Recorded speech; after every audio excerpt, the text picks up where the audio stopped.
তো আজকে আমরা সবাই মিলে মোরগ পোলাও রান্না করব। তো আমরা সব প্রস্তুতি নিচ্ছি।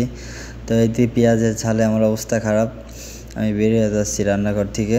তো আর এটা হচ্ছে সেই মুরগি, আসলে সবসময় ফার্মের মুরগি খাই, তো আজকে ইচ্ছে হলো দেশি মুরগি খাওয়ার জন্য। তো এটা হচ্ছে পাকিস্তানি মুরগি, দুইটা মুরগি এরকম বড় বড় পিস করে কেটে নিয়েছি, এর জন্য অল্প দেখা যাচ্ছে। তো এটা হচ্ছে আজকে রান্না করব। আমরা 4-5 জন মিলে মোরগ পোলাও রান্না করার চিন্তা ভাবনা করছি। তো আগে মুরগিগুলো ভেজে নিচ্ছি ভালো করে। আর এটা হচ্ছে আমাদের কোম্পানির একটা রুমে আসছি।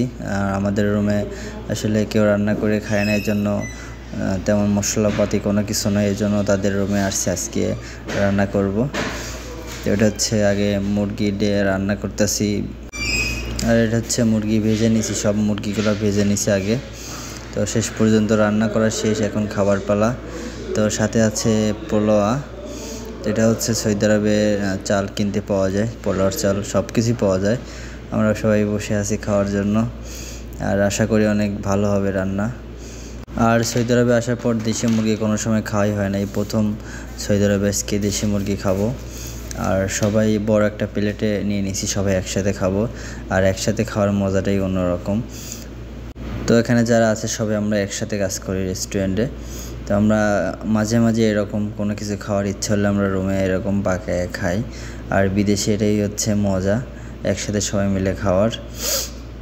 আর মোরগ পোলাওর সাথে আছে ঠান্ডা। তো সব মিলে আজকের খাবারটা অনেক ভালো হবে। তো আশা করি সবাই আমার পেজটা ফলো দিয়ে রাখবেন। আর বিদেশে এরকমই, আমরা আগে কাউকে কেউ চিনতাম না, এখন এখানে আসার পর সবাই একসাথে অনেক একটা অন্যরকম একটা ভালোবাসা জমে যায়।